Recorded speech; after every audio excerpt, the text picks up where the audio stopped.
Hello. What if you're not tired because you're aging? What if every conversation is quietly making your brain work 3 times harder than everyone else's, and no one can see it happening? That exhaustion you feel after a simple lunch with friends is real. It's measurable, and it's not your fault. Understanding what's really happening will help you stop blaming yourself, recognize how much effort you're already making, and finally be kinder to yourself. Once you see what your brain is doing behind the scenes, you can relax, let go of the guilt, and approach conversations with more ease. It starts with understanding how your brain is working right now. Ever wonder why conversation feels like work? For most people, listening is effortless. They sit down, they chat, they go about their day. But for you, it's different. It's not a metaphor when I say it feels exhausting. It's real cognitive labor. Something is happening that you can't see, and everyone else makes it look so easy. You struggle, you strain, you stress. And it feels like a personal failing, doesn't it? Like maybe you're just not keeping up anymore. But here's what's actually true. You're not failing. You're doing more. Significantly more. Let me show you the hidden workload your brain carries every single day. While someone with typical hearing simply processes the words they hear, your brain is juggling multiple tasks simultaneously. You're lip reading, even if you don't realize it. You're filling in gaps where words get lost. You're analyzing context to figure out what must have been said. You're decoding meaning from incomplete information.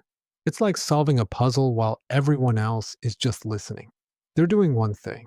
You're doing triple duty. And here's what makes it even harder. The more people in the conversation, the more complex this puzzle becomes. In a one-on-one chat, you can focus on one face, one voice, one set of lip movements. But add a third person, a fourth, and suddenly you're trying to track multiple speakers. Voices overlap. You can't see everyone's face at once. The conversation bounces around the table faster than you can follow. Your brain has to work even harder to figure out who's speaking, what they're saying, and how it all connects. What was already triple duty becomes an impossible juggling act. Think about that for a moment. One conversation means triple the cognitive work. But what about the daily accumulation? What about when you have lunch with friends, then dinner with family, then a phone call with your daughter? That's where the real cost appears. You know that pattern, right? The post-social exhaustion phenomenon. You've experienced it countless times. You meet friends for lunch. It's lovely. You're engaged. You're present. And then you go home, and all you want to do is rest. Meanwhile, your friends head out shopping or to their next activity. They seem energized. You feel like you need to rest alone. It feels like weakness, like inadequacy, like something's wrong with you. But it's not weakness. It's mathematics. It's energy expenditure calculation. And science has actually measured this.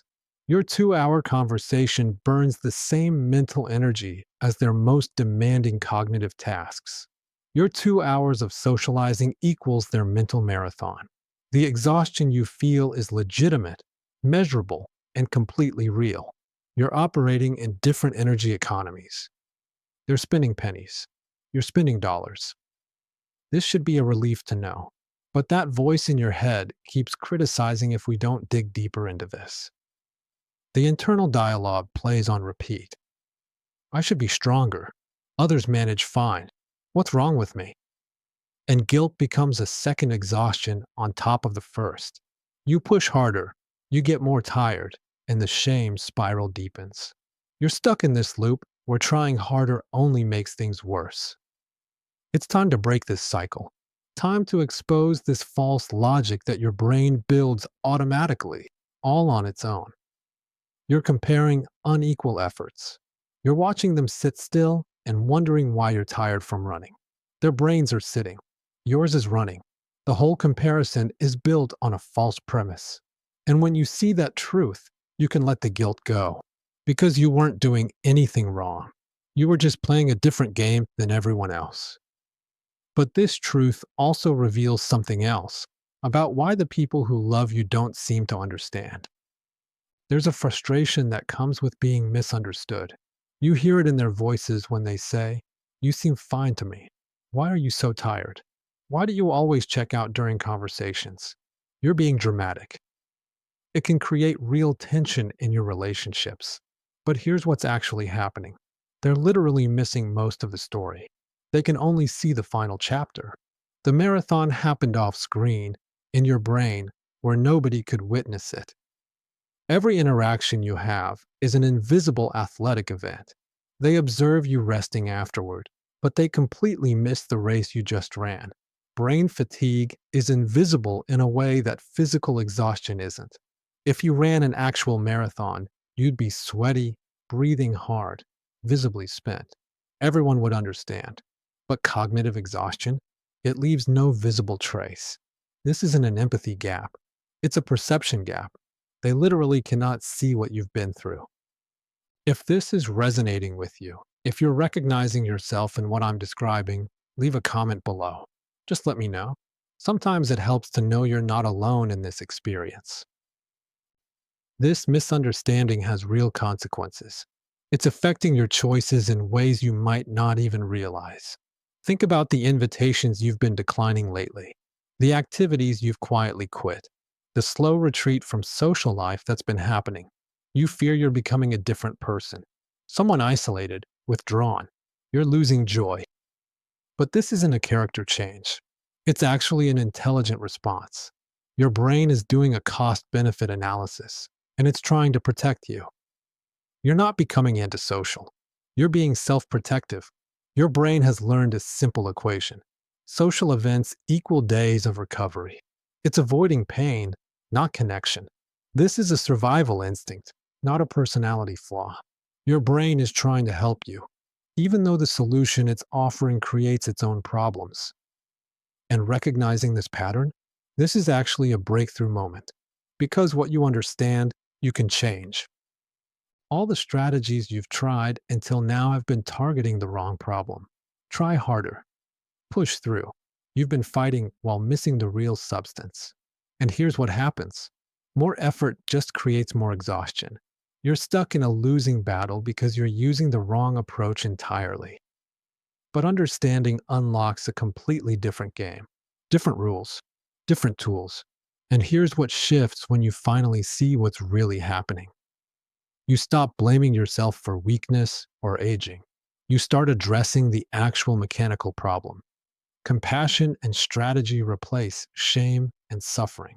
So let me give you something you can try at your next family dinner. Sit with your back to the wall, facing the room. This one shift cuts your cognitive load significantly because your brain isn't trying to process sounds from behind you. You can see everyone's face. You can track who's speaking. The puzzle becomes simpler. It's not about fixing your hearing. It's about working with how your brain actually functions. And this is just one approach. In my upcoming videos, I'll show you many more practical strategies for reducing listening fatigue in different situations. Now let's step back for a moment. We discovered your brain carries a triple cognitive workload. We validated your exhaustion scientifically. We released the guilt you've been carrying.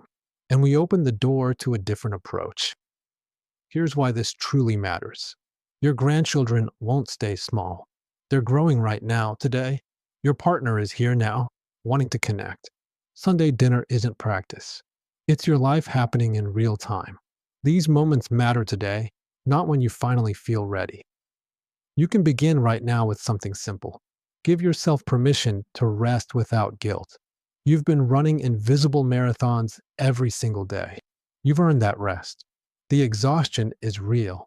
The effort is real. And you deserve compassion, not criticism. Understanding is the first step, and you've taken that step today. I will publish other videos on this channel where I dive deep into practical strategies for living well with hearing changes. From communication techniques to energy management to rebuilding confidence in social settings. You're not alone in this journey.